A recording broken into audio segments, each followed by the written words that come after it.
We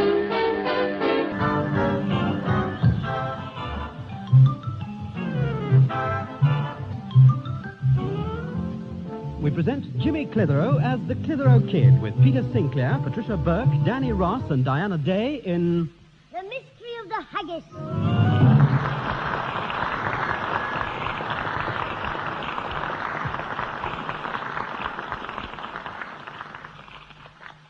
Hello, are you there, Ozzy? This is your old pal, Jamie Clitheroe, calling you from the highlands of Scotland, and I'm fed up. This is bonny Scotland, give me horrible England. No wonder the sheep have a lot of wool up here. They need it to stop the mutton chops from freezing. You got my postcard then? Did I put a stamp on it? I did. I must be slipping. Yeah, we're still at Uncle Angus's cottage. You'd feel at home here, Ozzy. Used to be a pig farm. You would have laughed. I've just been in the garden teaching daft Alfie Hall how to toss the caber with a clothes prop. Oh, it was useless. Well, you can tell how far he was tossing it. Kept landing on his foot. Anyway, I'm looking forward to this afternoon. Alfie's taking me to a kid's play park. I've heard it's smashing. The lemonade, the food, and the donkey rides are all free. So all I need is Alfie's 2 bob to pay for me to go in. Oh, there you are, Jimmy. Hey, where does this clothes prop go? I want to put it back. Just a minute. You what, Ozzy? You heard the voice? Oh, no. No, it's not a mountain goat. It's Alfie. Ozzy, is he up here on holiday as well? Of course he isn't. He's got more sense. He doesn't have to come up here to see the Loch Ness Monster. He can sit at home and look at his dad. You mean that he's not here? He's there, where he's speaking from, and all that way? They'll go mad. Ozzy is always mad. Oh, not Ozzy, your Uncle Angus. Put that phone down. But Alfie, you don't understand. Get off me. You've been on that phone at least 10 minutes now. Give it here. You big daft Nelly, listen to me. Now, you shut up a minute. Hello? Hello, Ozzy? If you're still there, Jimmy's no right to ring you all the way on somebody else's phone, so you'll have to get off the line because your time's up. Bye-bye. How dare you take me uncle's phone off me? You're not in our family yet, you know. We could still make our Susan marry the coal man. What's he shouting at you for? Because I took the phone off him. But he'd been on to Ozzy for at least 10 minutes. It'll have cost them Clagging us a bomb as it is. But, Alfie, surely you don't expect my dear brother to consider other people. He'll spend anybody's money except his own. I'll spend my own money on you. I'll buy you something to get rid of you. Insect powder. Don't you be so rude or I'll smack your face. That'll do, Susan, that'll do. I bet they can hear you all over the highlands. Aye, and we're supposed to be enjoying ourselves on holiday. What's all the row about? It's Alfie, Grandad, having a bit of trouble with his nose. What's the matter with it? He can't keep it out of other people's business. I warned you, I'll smack you. All right, Susan. Leave this to your granddad and me. Now then, Alfie, just tell us what happened. Well, I know it's not my place to interfere because it's right what Jimmy said, really. I'm not one of you. What do you mean? He's not one of us. We're human beings. Shut up. Just tell them about the phone call, Alfie. You see, I caught Jimmy talking to Ozzy, and Ozzy's back at home, and you know where that is, and he'd been talking for over 10 minutes. It's that new telephone system, DDT. I mean... TV, Alfie. I took the phone off him, Mrs. Clitheroe, and hung it up. You did right as well, Alfie. Angus knew he'd go mad. Angus is mad enough as it is. What are you talking about, my boy? Behind my back? Now, calm down, Angus. Don't go upsetting yourself. You'll bring on your complaints. I've got a right to be angry. Look at my best kilt here, covered in mud. And tomorrow I'm supposed to wear it when I open the local Highland Games. Oh, yes, of course. What are you opening tomorrow, Grandad? Just a bottle of whiskey as usual? Quiet, boy. I suppose it was you who removed the clothes prop from the line and dirted my kilt. Clothes prop? Oh, What is the matter, Mr. Hall? the clothes prop. But I was using it to practice tossing the caber. Oh, ever heard of anybody using a clothes prop for a caber? Alfie, you're going balmy. Shut up, you. I'll clean the mud off your kilt, Uncle Angus. Come on, Alfie. And I've got some cleaning stuff in the kitchen here. Well, I'm sorry your kilt's dirty, Uncle Sinclair, but, I mean, did you have to wear it when you opened the games? I mean, couldn't you not go without it? Go no. You get arrested for showing your cheerio. away, you blabbering Sassenach. Now, what's this I heard about Jimmy and a telephone call? Oh, I'm sorry, Uncle Angus, but he used your phone to speak to Ozzy back home in Manchester. What? You young scallywag, I'll murder ye.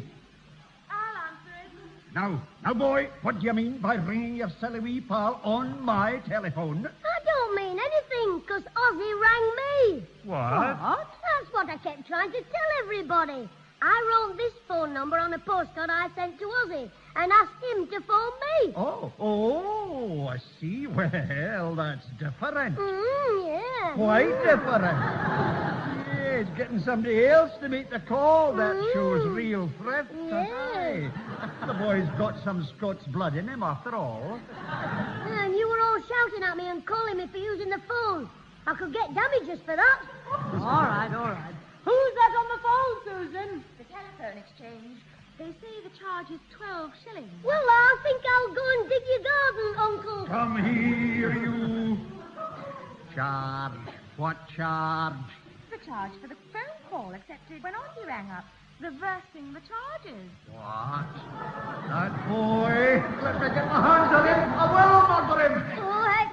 Uncle Angus is going to prove I've got Scots blood in me. He's going to spill it all over the floor.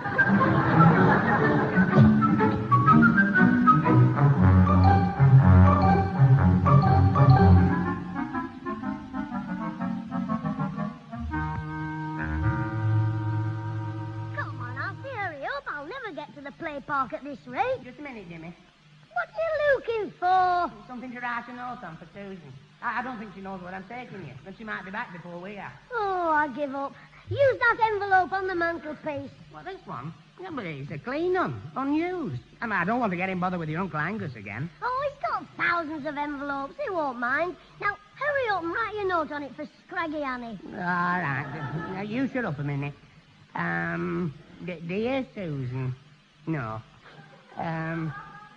Dearest one. No. My own beloved. Look, just put dear sir or madam. With her face, she could be either. I can't tell you again. Dear Susan, I have taken Jimmy down to the kids' play park and will not be back till I arrive home. Wait a minute, you can't write that. Hey, what are you chucking that note on the fire for? I'm burning the evidence. I'm saving you from getting into trouble. What would I get in trouble for? Using one of Uncle Angus's envelopes. They cost money, you know. But you said he got thousands of them and he wouldn't mind. But that was before I remembered about the boiled eggs. What boiled eggs? Well, every morning he has a boiled egg, and at the end of the week he takes the shells to the grocer's. What for? To see if he can get anything back on the empties.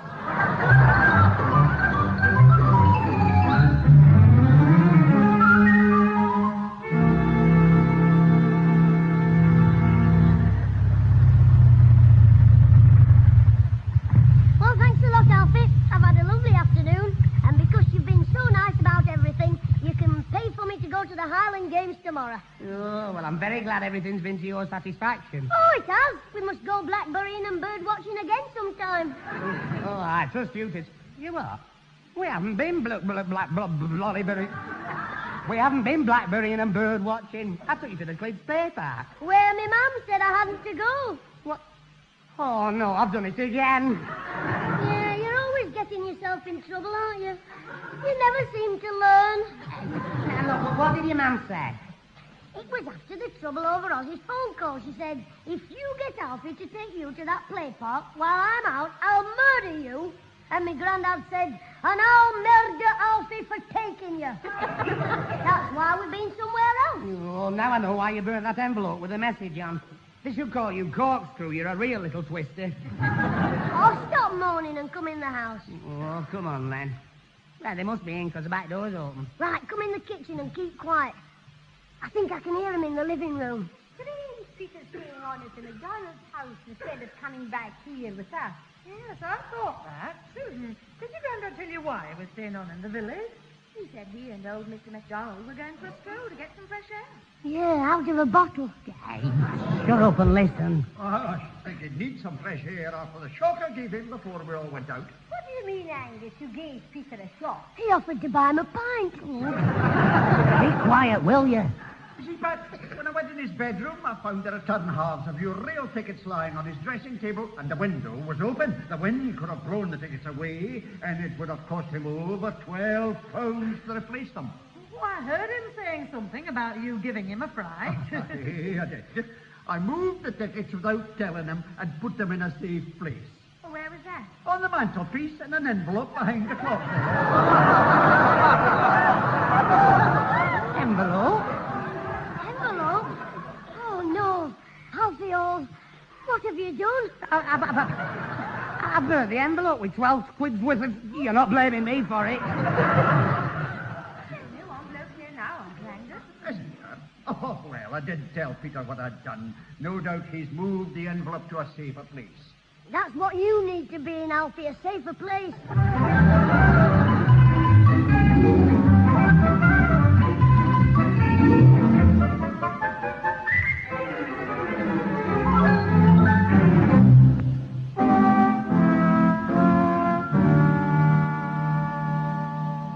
We're just going down to the garage to get Alfie's bike fixed. If this is a garage, it's the first one I've ever seen with 3 brass balls hanging outside. Oh, stop moaning. It was a bit of luck me remembering there was a pawn shop in the town. Yeah, but it's daft. We'll never raise the 12 quid for them tickets like this. Oh, yes, we will. How much has he given us up to now? Oh, £half a crown for my cigarette case, 2 bob for my crash helmet, and 5 and a tenner for my fountain pen. Oh, that's 10 bob I've raised so far. You've raised it. They're all my things with pawns. Well, I'd help if I could, but you heard what the man said. You can't let me have anything for a bag of jelly babies and a gobstopper. Well, it's ridiculous. We need £12 and all we've got so far is 10 bob. Oh, stop looking on the black side. He hasn't told us how much he'll give us for your wristwatch yet. Oh, I'm sorry about that, but the phone has never stopped ringing today. Now, how much are you expecting me to give you for this wristwatch? £11.10? Oh, what? You're a bit of an optimist, aren't you? I'll advance 30 shillings on it, not a penny more. Oh, all right, we'll take it. But that only makes £2 we've got. Mister, do you get people coming in to buy clothes? Oh, yes, sometimes. Oh, quick, Alfie. Nip home for your pyjamas. I'll nip home for a big hammer in a minute and clout you with it. Oh, no, don't do that. Save all your strength for the Highland Games tomorrow. What are you talking about? That poster over there, look. Mucklebury Highland Games and Autumn Fair. Oh, yeah. The one your Uncle Angus is opening. Yeah, admission 5 shillings. Valuable cash prizes to be won. Put in the shot, toss in the caber. Hey, listen, Alfie. Special ladies' annual event. Guess the weight of the haggis. Prize, £10. Well, fancy that. To £10 just for guessing the weight of the haggis. Yeah, and that's how much we still want, £10. You what?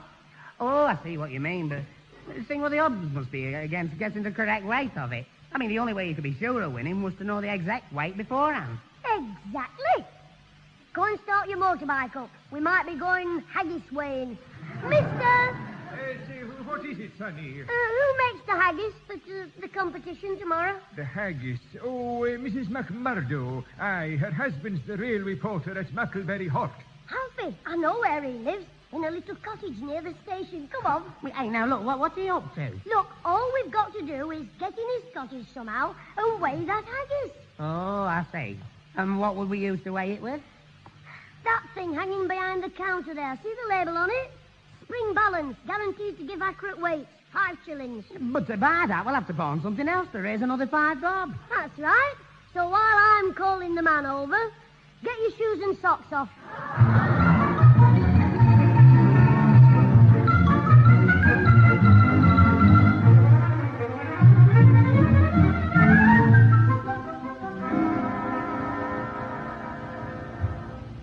What have we stopped here for, Jimmy? The porter's cottage is over the road there. I know that, but we've got to figure out how we're going to weigh that haggis. With this spring balance. Oh, weigh your head. We just can't walk in and grab the haggis. We've got to get old Mac Murdo and his wife out of the cottage first. How are you going to do that?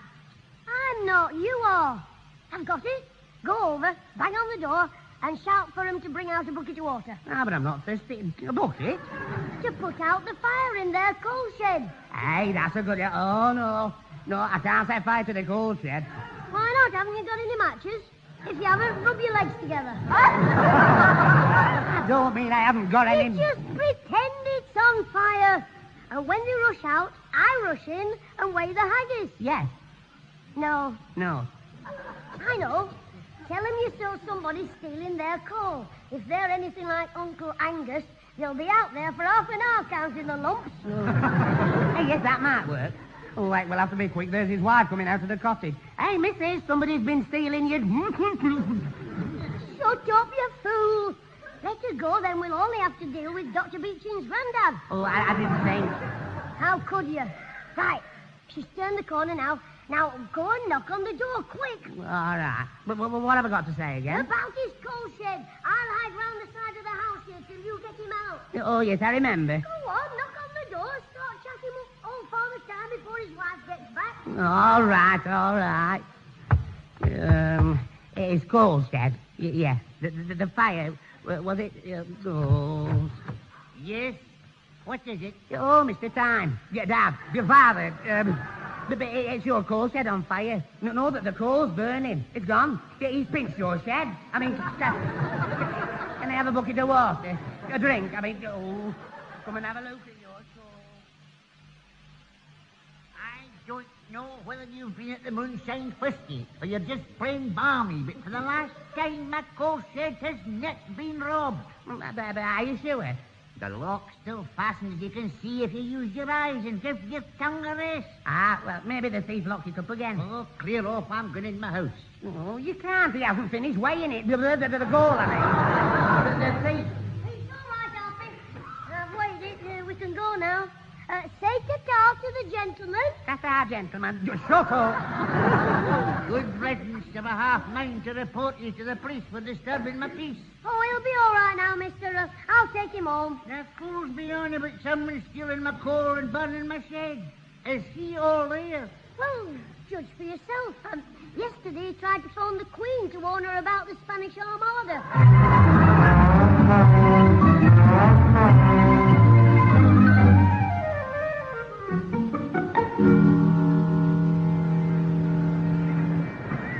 Oh, stop moaning, Alfie. We're here now. Yeah, but all the others have been at the Highland Games for an hour.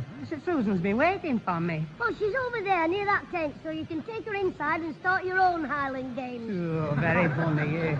If you hadn't forgotten your wallet, I'd have been on time. Well, we had to go back for it. That bit of paper was inside with the weight of the haggis on it. You fancy forgetting that. You forget your head if it was loose. Well, if you forgot your head, it would be a week before you'd missed it. You're shut up.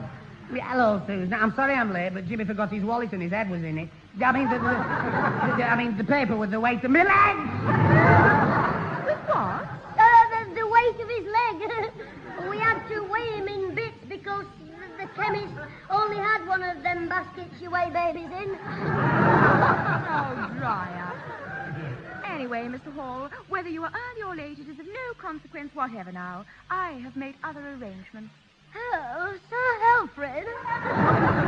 Her ladyship has made other arrangements. Ladyship? Yes, my sister, Lady Ragbag. Keep out of it, you cheeky monkey. Shut your big mouth. That's telling her. I mean, shut your big mouth. What about her? Susan can keep her big mouth open. No, I didn't... All right, Alfie, I know. Anyway, I'm going. See you later, perhaps. But Susan, I was going to walk you around. Yeah, he's bought a new lead. That's right. Now, I'll Whilst I was waiting for you, someone else asked if they could escort me. Oh. The police. I said she'd be locked up wearing that tight skirt. Well, he's not pushing me out. If he's going to take you off me, I'm going to know the reason why. I'll go out with who I like. And at the moment, I don't like you. So goodbye, and don't you dare follow me. But Susan. Oh, right, she's gone. You and your blooming haggis number. Oh, hey, I nearly forgot. We haven't bought our ticket yet. Come on to the stand. Just give me the 2 bob and I'll enter our guest. £3, 6 and and 3/4 ounces. Some guess. All right, here, take your two. You know, Jim. What? I've left all my money in the house. You what, you big, stupid... And the way you went on at me about my wallet. I'm sorry, I'll have to go back for it. You can't, there isn't time. They close the stand in about 20 minutes. Oh, heck, it's no use asking me mum and my granddad. I'm in their bad boots. And now you've gone and upset Scraggy Neck, she's no good either. Yeah, it was you who upset Scraggy Neck, Susan. Hey, here's the answer. Coming towards us. Oh, what, your Uncle Angus? No, my Aunt Flora. My Uncle Angus wouldn't tell you the time if he owned Big Ben. Hey, he's not so bad. You what? He gets Aunt Flora to read the paper out loud so he won't wear his glasses out.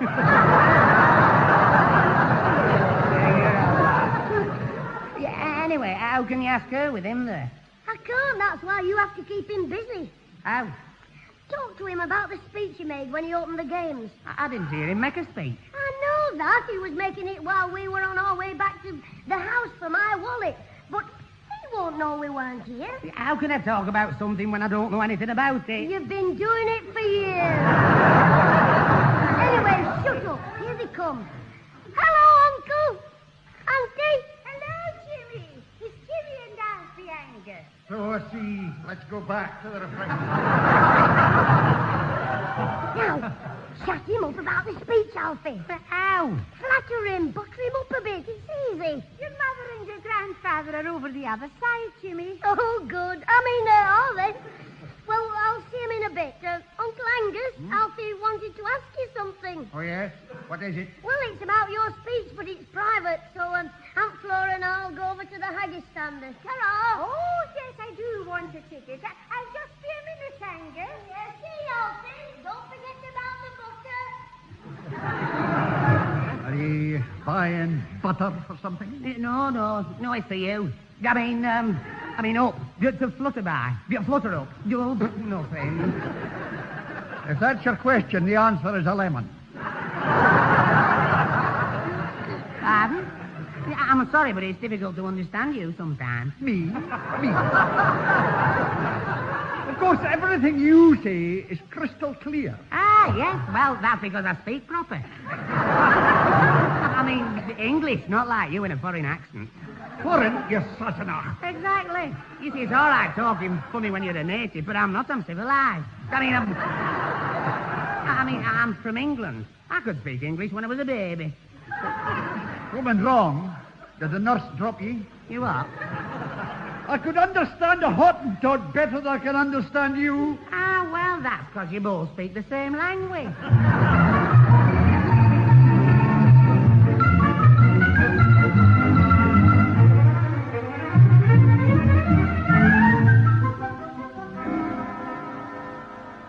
Come on, Mum. Uncle Angus is going to announce the winner of the haggis competition. All right. What are you getting so excited for? Hello, Flora. Alfie. Hello, Pat. Hello, Mr. Clitheroe. Because I've won it. Will win it. I might. Now, don't you be counting your chickens before they're hatched, Jimmy. Hatched. This chicken's plucked ready for the oven. Oh, you're always the same. Now, ladies and gentlemen, here is the announcement for the haggis competition. Good. You clear the way for me, Alfie. After we paid the lucky winner £10, I'm happy to announce that the local charity will benefit by over £15. Oh, get on with it. Well, I won't keep you in suspense any longer. If he does, I'll suspend him from a pole.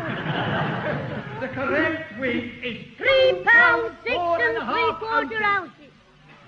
And the winner is Mrs. Annie McDougall. It's a fiddle, a twin. Somebody switched the haggis. Everybody's looking at you. But it was £3, 6 3/4 ounces. What do you mean? Well, it was last night. I think. Our thanks are due to Miss McMurdo, who made the haggis at her own expense. I'll give her Miss McGood. Oh. Aye, that's right. Her mother has always made it before, but this year she let her daughter do it. Oh, heck, that blooming bloke in the pawn shop. Ah, well, clever fellow, what can you do now? It's what you can do that matters. You what? If you win every event in the games, you'll just about raise the 10 quid. Now, let's see the programme. What do you mean? I'm not in any event. You soon will be. Here we are. First, toss in the caber.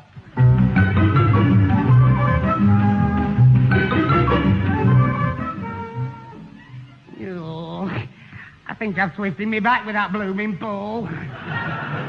Don't worry, you can straighten it out now. You have to spin round when you're throwing the hammer. Oh, no.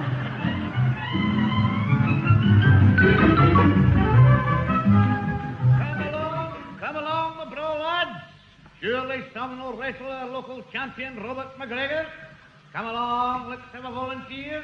The prize is £5. Right, you've got one. Get stuck in, Alfie.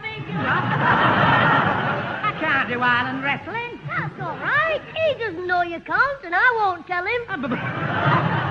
He's over 6 foot. Look, Susan's by the mat there. She'll bring you luck. Robert might throw you straight into her lap.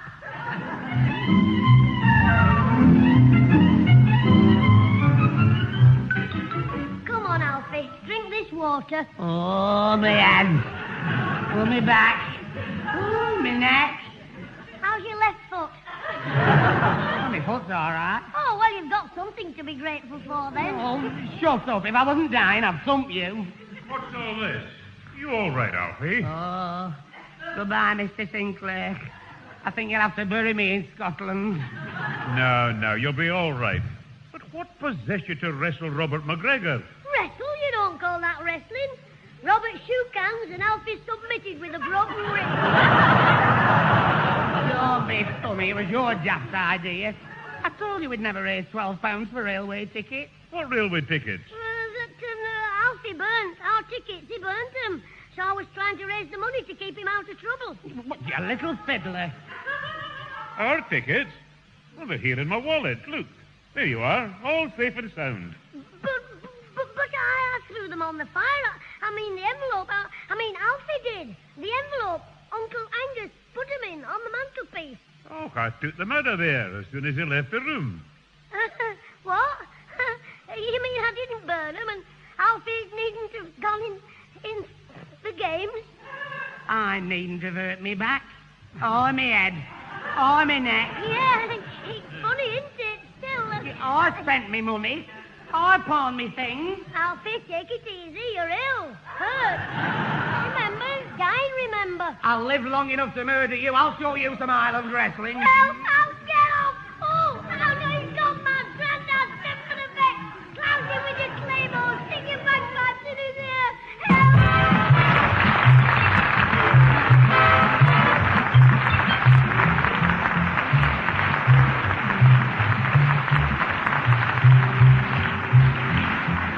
Those involved with the Clitheroe Kid this week were Peter Sinclair as grandfather, Patricia Burke as mother, Danny Ross as Alfie Hall, and Diana Day as Susan, with John Laurie, Molly Weir, John Graham, and W.H.D. Joss.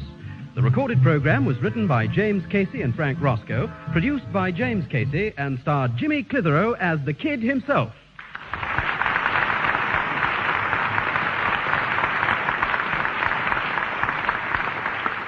Oh, bye. That was a shock, Alfie turning nasty. I didn't think he had it in him.